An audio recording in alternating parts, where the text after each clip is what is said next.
For some, it can apparently prove difficult to maintain believing in what they know to be a truth, when millions of dollars are at stake. During the last 100 years, asbestos fibers have been used in thousands of different products in the construction industry, in shipyards and in households.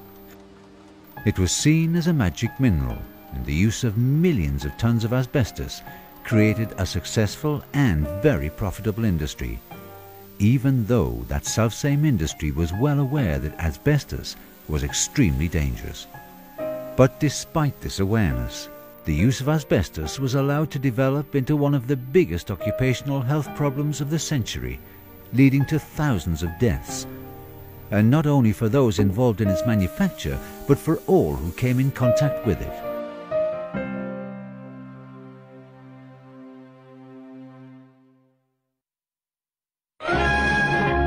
In big production at a Rochdale plant is a new material likely to play a useful part in fighting fire. It's an aluminized asbestos cloth. In the safely open spaces of Oulton Park, the county firemen got themselves up like invaders from another planet. 2 gallons of petrol were sacrificed in the good cause, and the stage was set for the drama, Man versus Fire. Mankind has always been fascinated by asbestos. From the early beginnings of its manufacture in Canada at the end of the 19th century, the small mineral fibers of which it's composed have filled people with enthusiasm, because despite their being soft as silk, they're as solid as granite, and can be used in many different applications. Asbestos was promoted, the sales pitch was to call it the magic mineral. They mainly were able to sell this because it had very good resistance to chemicals, heat, and it had high tensile strength.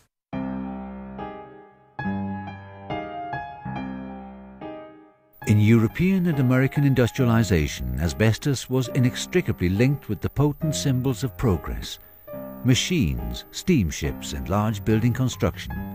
At the beginning of the 20th century, the mineral was marketed as Lady Asbestos, a Greek goddess armed with a shield to protect civilization. Numerous factories sprang up and thousands of workers gained employment in the asbestos industry. But as in many other factories at that time, working conditions were extremely dusty. We know from the documents that have survived that the conditions were very dusty, and there are stories that workers couldn't see more than 6 to 10 feet in certain parts of the factories. But dust was an accepted fact of life in many industries in those days. Cotton factories were very dusty, the coal mines were even dustier. So asbestos factories were not that unusual in having a dust problem. It was just that asbestos was uniquely dusty and also, as it turned out, uniquely dangerous. As early as 1898, a factory inspector in Britain warned against what she described as the evil dust. In Britain, the government hired a medical inspector of factories, and under his direction, the lady inspectors of factories went out and did investigations. And one of the things that they reported in the year 1898 was that there were people getting lung disease from working around asbestos. And they recognized that this was a dangerous material. The lady inspectors actually referred to the evil effects of asbestos dust. At the beginning of the 20th century, more asbestos-connected deaths came to light. And as early as 1906, a factory inspector in France learned of 50 deaths among female workers. In the years to come, suspicions grew more widespread, leading to American and Canadian insurance companies taking legal precautions to protect against possible claims.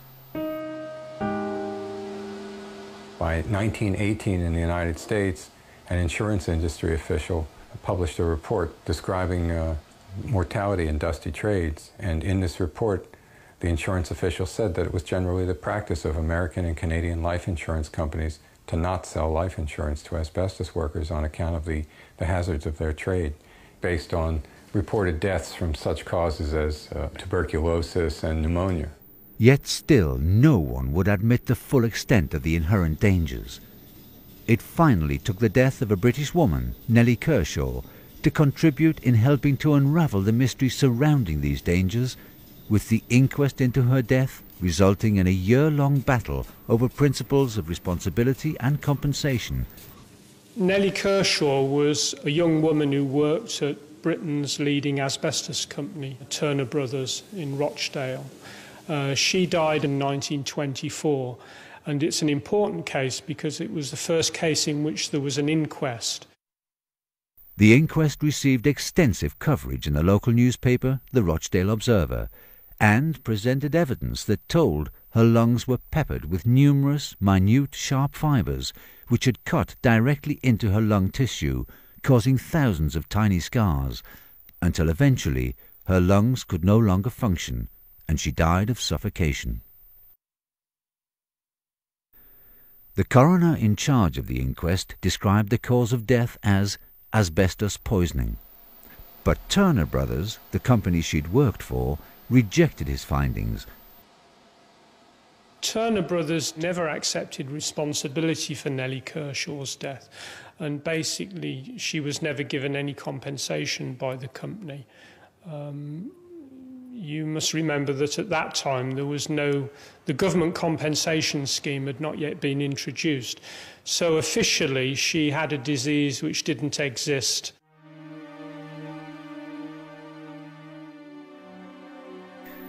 When Nellie Kershaw's widower asked Turner Brothers for financial support in order to cover funeral expenses, his request was flatly refused, lest it create a precedent of admitting responsibility, thereby encouraging demands from other past or present employees.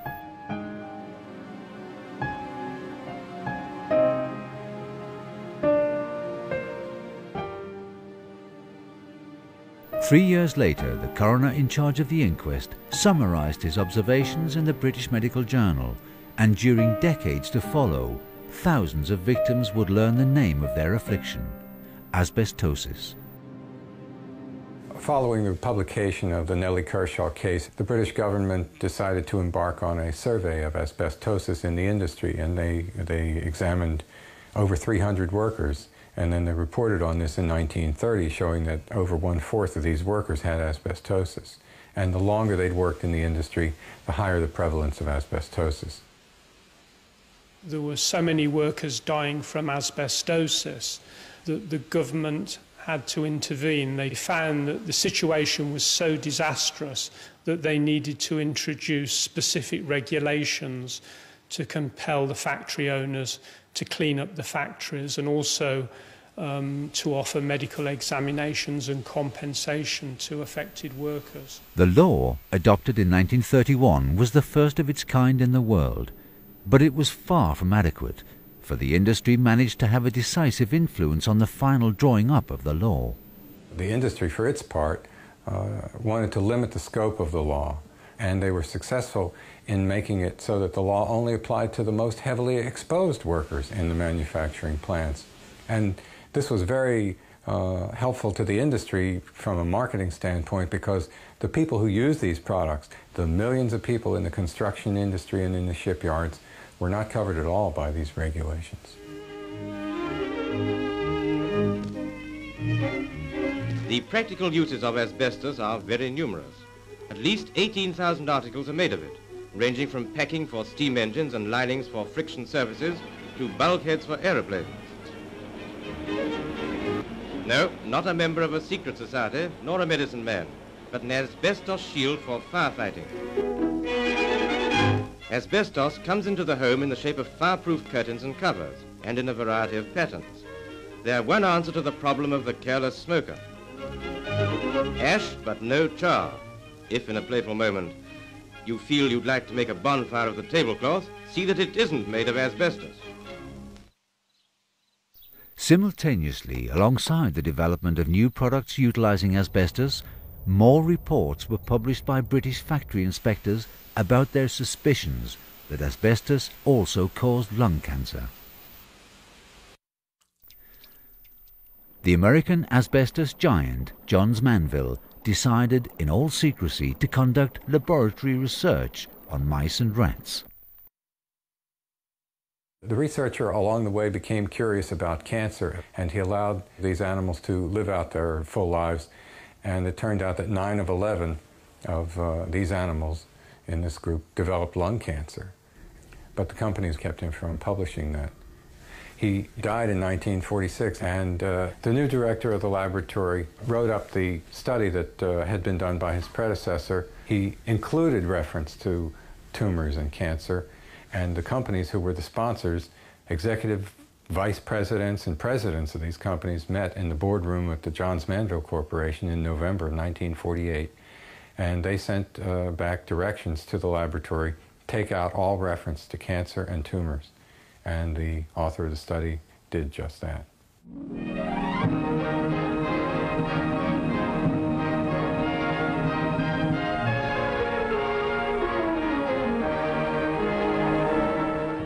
Well, if you pay for research, then you can decide what happens to it. And the simple fact was that usually the industry blocked publication. So there was always this attempt to keep bad news out of the headlines.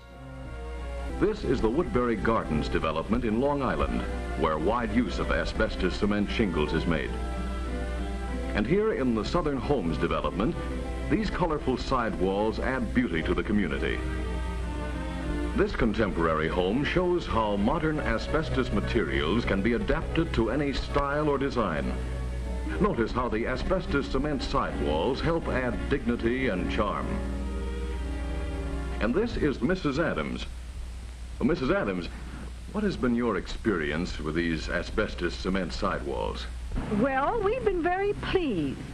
And, well, I like the looks of it. And it's never given us any trouble at all. And so we suggest you consider this material for the walls of your home. Designed to last a lifetime, a trouble-free lifetime.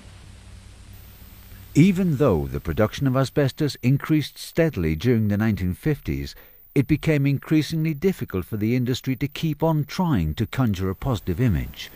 Then British scientists published results of a test they'd carried out in 1955, which showed that lung cancer among asbestos workers was 10 times greater than among the remainder of the population. Even at that time, lung cancer was a well-documented side effect of tobacco smoking, so the discovery caused neither new precautions nor new law initiatives. But upon the discovery by a South African doctor of a completely new type of cancer linked solely to asbestos, concern rapidly started to spread. What particularly hit the headlines from the mid-1960s and what particularly alarmed people was the fact that you appeared to be able to get mesothelioma from quite trivial doses of asbestos. In other words, a matter of days, weeks or months rather than years. So that people like housewives and school teachers and carpenters could develop mesothelioma, even though they'd never worked in the asbestos industry. And obviously this was particularly alarming, partly because asbestos was so ubiquitous. It was everywhere. Almost everybody has had some dose of asbestos at some time in their lives. Concerns about the risk of cancer left their mark among the buyers of asbestos. In November of 1965, the factory manager of the British asbestos company Turner and Newall informed the board of directors that he received daily inquiries from shops, hospitals and other concerned consumers asking for assurance about the safety of their product. Some important customers dropped out. In 1967, for example, British Rail ceased using asbestos for insulation, and even within the industry, concern was on the increase. Johns Manville realized, as did some of the other asbestos companies in the United States, that they had enormous potential liabilities over their failure to warn users of these products, and they decided to put on the first generation of mild warning labels where they would say something to the effect that breathing excessive amounts of asbestos dust for long periods of time may cause damage to your health, but at least they wanted to be, legally speaking, covered for the possibility of damage suits. But publicly, the industry insisted on the absolute safety of using asbestos. The industry in Britain spent a fortune on defending its product and publicising its virtues.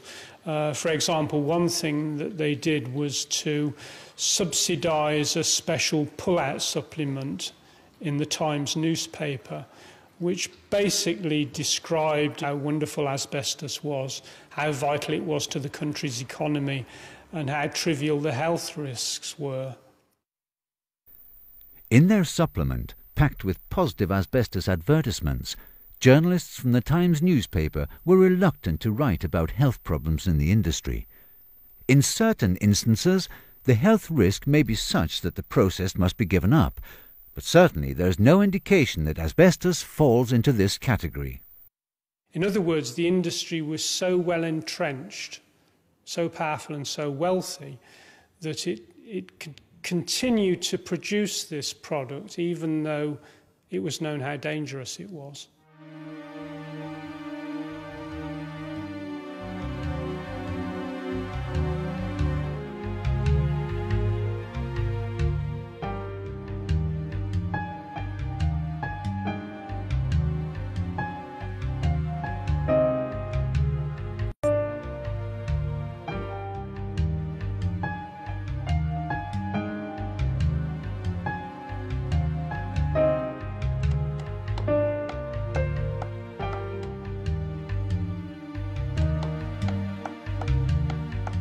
The use of asbestos in the United States continued to go up through the 1960s. And finally, with the emergence of a strong environmental movement in the late 1960s, we started to have a greater amount of regulation of industry. The Occupational Safety and Health Act was passed in 1970. The Environmental Protection Agency was created, and things started to change. From 1969 onwards, there was a steady stream of regulations which tightened up the dust exposure limits for asbestos for people who worked in the industry. As regards the industry's reaction, asbestos was rapidly phased out for insulation, because that's one area where it's almost impossible to control dust conditions. One of the things the Environmental Protection Agency did was ban sprayed asbestos insulation, which was used on girders of skyscrapers under construction all over New York and other major cities. And that included the World Trade Center. The World Trade Center actually had sprayed asbestos insulation on the first 40 floors, and then the law was passed and they stopped using sprayed asbestos for the rest of the building. Those of you who routinely work with asbestos are probably aware of the hazards, but what about those workers who are indirectly involved with asbestos, who may have been excessively exposed to asbestos dust in the past? Now the authorities began issuing precautionary advice in a number of sectors working with asbestos products. And as something completely new, this instruction video from 1975 recommended using dust-proof overalls and breathing equipment when changing old asbestos insulation. I'm ready to go now, Nancy. Okay, don't forget to put your respirator on before the rip-out starts. There's the next one down below. Oh, sure thing, thanks. And in TV commercials, the American Navy recommended health examinations for all who had previously worked with asbestos. One of the materials workers used to build this ship was called asbestos. And after all these years, they found that working around and breathing asbestos may cause bad lung diseases, including cancer. Maybe you worked around asbestos years ago. Maybe you'll get sick, maybe you won't. Don't take any chances.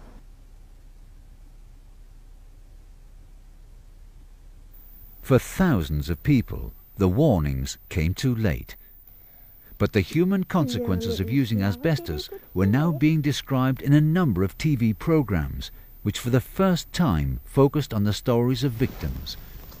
One of the most significant programs was Alice, A Fight for Life, which dealt with many case histories within the British asbestos industry. The program's key figure was Alice Jefferson, who'd worked for 7 months in an asbestos factory at the age of 17, and how, 30 years later, she was now suffering with an escalating mesothelioma. Were you ever warned that working there could be dangerous, that you could finish up? No, we used to fool about. We used to make wigs out of that. You know how you fool about at work? We used to make wigs out of asbestos and put them on our heads and, you know, no. I never thought it was dangerous at all. A few months ago, Alice's doctor told her she was dying of asbestos cancer. I had a feeling that I had something serious by then, you know, because I wasn't getting any better. You've come to tell me that I've had it, haven't you? Says yeah. And she says, I said, how long have I got then? It's 3 to 6 months. Sheila Fenwick never worked with asbestos. Her father just brought asbestos dust home from Turner's, Washington, when she was a child. At 51, she also died of the asbestos cancer, mesothelioma. I would just like to know how many people Turner and Newell's have killed that don't even know they died of asbestos. Take Cape Asbestos in East London. Its general manager was Tony Mendel. How many funerals did you go to during your 12 years at Cape Asbestos? About 110, I'd say. I kept a black tie in my desk drawer, simply because going to funerals was a dismal part of management of that particular factory. 3 weeks after this interview, Tony Mendel discovered that he too had asbestosis. I think it brought home to the public two things. One, that asbestos could cause horrifying cancers. And secondly, that not just workers were at risk. And that was the truly alarming thing about it. Also, of course, it emphasised how duplicitous certain asbestos companies had been and how the government hadn't really protected workers or compensated them properly. So that was what made the documentary so shocking.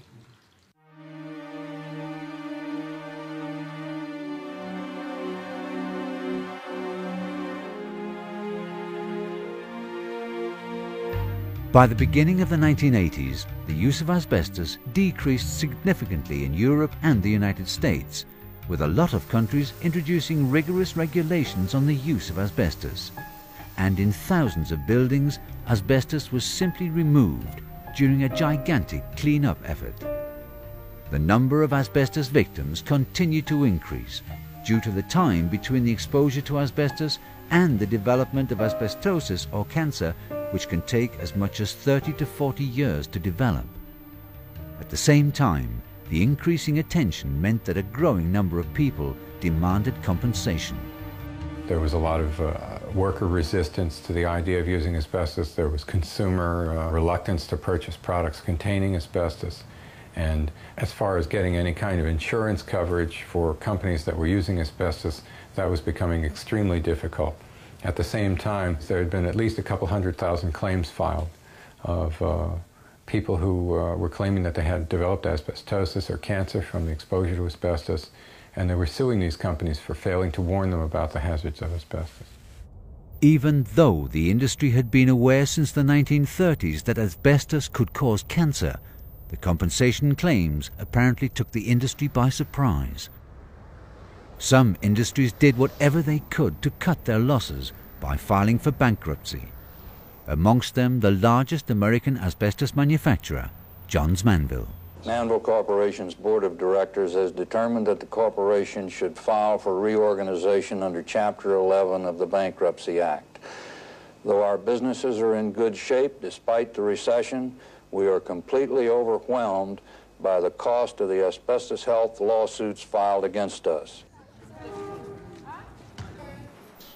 While the cleanup continued in schools, public buildings and private homes throughout the 1980s and 90s, an increasing number of countries outlawed the use of asbestos, but the number of sick was still on the increase. The extensive use of asbestos in the 1970s has not yet set its mark on death statistics, which are expected to top around 2015, when another 100,000 people are expected to die from asbestosis and lung cancer. But the tragedy continues at a gathering pace in the Third World, for when the asbestos industry broke down in the Western world, new markets conveniently opened up in the developing countries.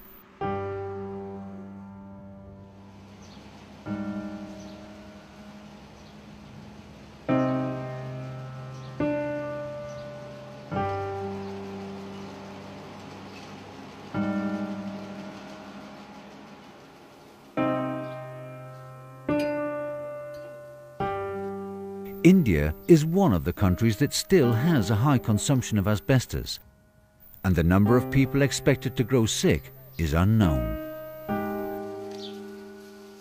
People will certainly are dying at present and will die in future and have died in the past, but because of lack of data it is difficult to prove beyond doubt that this is happening. But people are going to die by 2010, 100,000, it is certain, there is no doubt about it.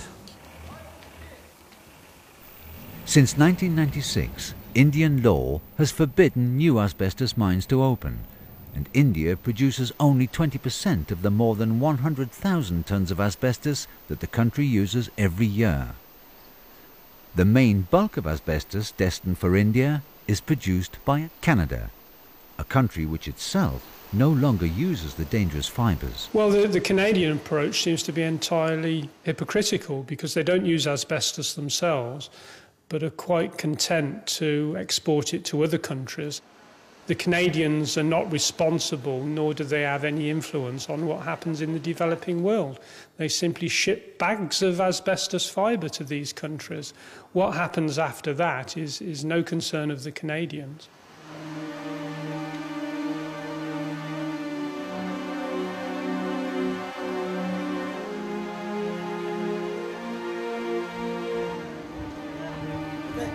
While the tragedy continues in a number of developing countries, in Europe, so far, it has peaked.